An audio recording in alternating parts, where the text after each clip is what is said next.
Hello, Brandon and Julia. We are in STAT class today on Thursday studying the modeling of chance behavior for a few minutes and then switching over to our project. Would you show her and show him our day's notes? I'll leave a copy of these in your absentee folder, and you can pick that up there. So I'll lay this out so I won't forget. Here they are. All right, just show them that side for now. The first thing we're defining is a sample space. So if you would, from this dictation, I won't even write everything on the board, is all possible outcomes. That's what a sample space is. So fill it in on your notes. Did I give you a note? Did I give you one? For today, no? Yeah, I did it? Okay, sorry about that. All right. So we're titling it, Modeling Chance Behavior, somewhere squeeze it on the top, and the sample space is all possible outcomes. So you can take notes other than what I wrote there, but we're going to go quickly, so if you want to take notes, do so quickly. Like, for example, what would the sample space be if I was flipping a coin? Allie, what are all possible outcomes? All right, and Bailey, what about rolling a die? What are all possible outcomes? Right, 1 through 6. What are all possible outcomes of putting our names in a hat? The people who are present here. And what is the sample space for that experiment, Caleb? 5 will be included. What? 5. Right, and it's not a number though, it's an actual list. 1, 2, 3, 4, 5. Alright, so I'm talking, if you're assigning each of us a number then? Yeah. So it would be Elena, Caleb, Bailey, Allie, Ginny. So, and then I need another example for you, Elena. So what if I am going to put all the seniors' classes in a hat, and I'm going to pull one, and I'm going to drop that class for the rest of the year. What are all your classes? Okay, does this include electives? Yes.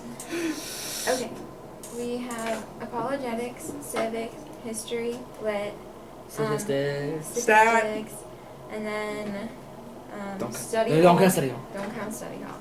We're not counting study hall. Yeah. We don't want to pull that one out. Rhetoric, then we're aesthetics, and we have drama, choir. Caleb takes yearbook. Can you take Innovation Lab? Can we? None of us, I don't think, do. Okay. Caleb takes yearbook, and what's your other Walking one? wellness. Walking. That's 11. Just today, crap. What does Brandon take? He doesn't take He's an Innovation Lab. Oh, does he? Is Mm-hmm, he is. Okay, the other He elective signed isn't up. today. I don't know if he goes. I know that one of the days he just doesn't do an elective. Okay. All right. So that was quite a feat. That was a huge STEM sample space. There's 12 of them. All right. So the sample space is not 12, but it is the actual list. All right. So if I ask for a sample space, don't give me a number. Give me a list. Unless the sample space is a number, but usually it is a list. So a probability model has 2 parts to it. A probability model, see where I am with the 2 little arrows, is a sample space. It must have a sample space, and it must have a probability for each outcome. So every one that you listed in your sample space, there must be a probability for each outcome. So those are the 2 requirements for a probability model. So suppose I'm rolling 2 dice. I put dices, didn't I? Would you please correct that? All right. The sample space, I started the sample space. So the sample space for rolling 2 dice is going to include one of the outcomes is snake eyes, 1, 1. Then there's 1, 2. Then there's 1, 3. Then you could put in a couple more for me. 1, 4, 1, 5. And then just go dot, dot, dot, because how many are there? How many in the sample space when you roll 2 dice? 6 from one, 6 from the other, 36 different ones. So let's just pretend we wrote them all down. Dot, dot, dot does a lot for us. So can you squeeze in like the last 2, 5, 6, and 6, 6? So you see that is the sample space for a roll of 2 dice. So rolling 2 dice. Alright. A lot of times we do talk about the sample space that way, but another way of talking about the sample space when you roll 2 dice is the sum. The sum of the numbers on the, or the dots on the face that are facing you. So I started filling out that chart. On one side, I put all the possibilities for die number one, and down the side, I put all the possibilities for die number 2. They went 1 through 6. Could you fill in the rest? I got, see what I'm doing? I'm adding the die from the top to the die from the side, and I'm getting the sum of the roll from the 2 dice. So, do you see what I'm saying? Fill in the chart. So I went up to what, 3, 4, 5 on the second row, and I got said, can you write small? I know some of you can.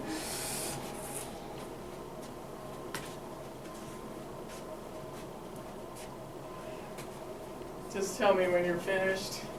You done? Wow, you're fast. Good. You're finished? Yeah, I finished it earlier. Okay, thanks.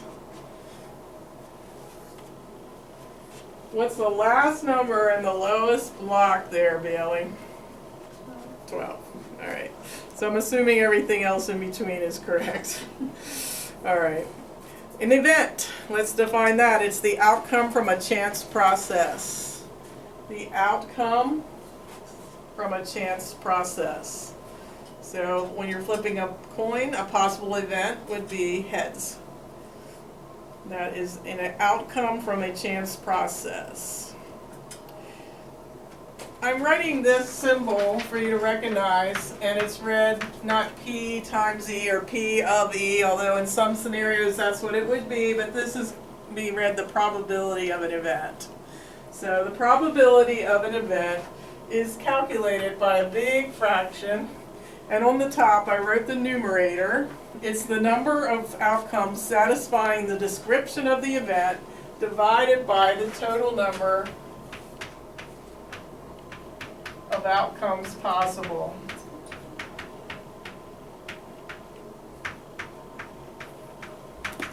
I could have said the total number in the sample space. That would have meant the same thing.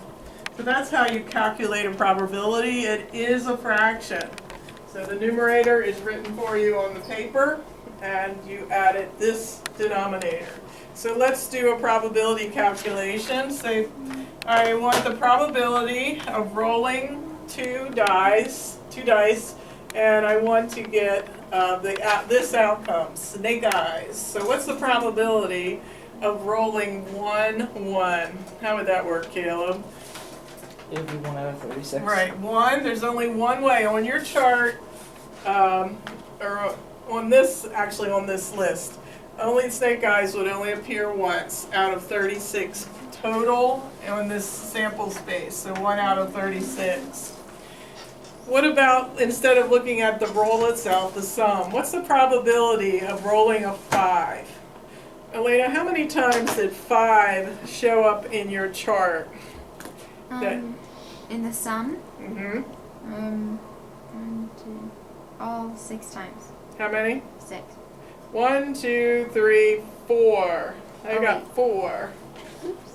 I'm not counting the sides. Inside the Yeah. chart, did you? 1, Yeah. 2, 3. Where's the other And one? 4. Yeah, there it is. So just 4, right? Yeah. Okay, 4. So the probability of rolling a 5, the sum of 5, is 4 out of 36 total. 4 out of 36. You may reduce your probabilities. I'm going to leave that one right there for emphasis. We're going to need it in a minute. So, what is the probability of rolling a sum? The that goes to 6. So Allie, how many times is 6 on your chart? 5. So 5 out of 36. That one's not reducible. Now, what's the probability of rolling a 5 or a 6? So this time, Bailey, count how many 5s and how many 6s. 9 out of 36. I'm going to leave it unreduced. Does the probability of 5 plus the probability of 6 equal that 9 over 36 she got from counting? Can we take this number and add it to this number and get this number?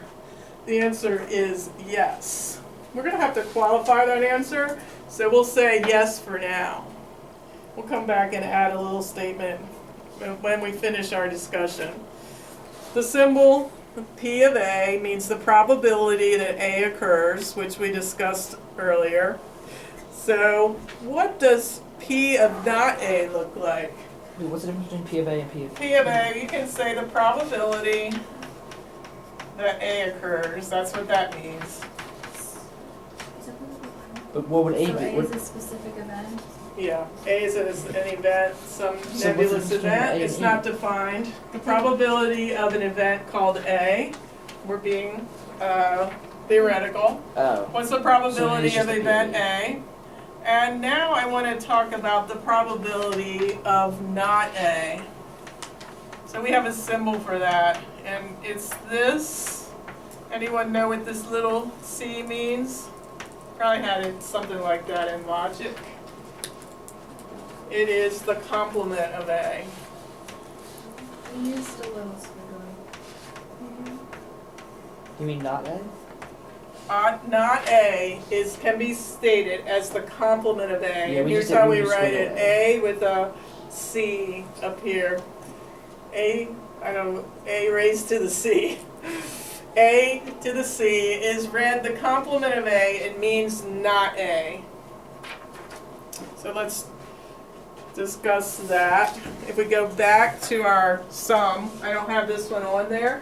You can squeeze it in or just observe it. What's the probability of the complement of 5? So we talked about, Elena, how many blocks had a 5 in them, and how many was it again? It's 4. All right, so how many did not have 5 in them then? 32. 32. So the probability of the complement of 5 is 32 out of 36. So that's how the complements work. So with that in mind, on the next blank, what do you think the probability of A plus the probability of A's complement would be? So fill that in. You didn't know what was coming. The probability of A plus the probability of A complement is blank. What would be the number, Bailey? 1. It's everything. So the probability of A and the probability of everything that's not A is everything. So it adds up to a 1. Very good. What would we do for this one? Can you give me a formula for the probability of an event does not occur?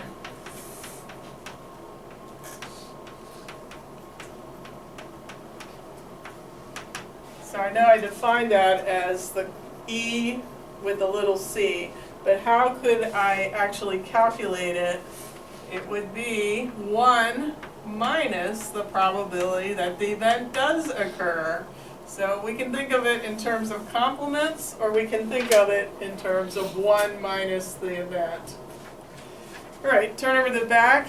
If events A and B have no common outcomes, they are called mutually exclusive. That goes in the one blank, or disjoint.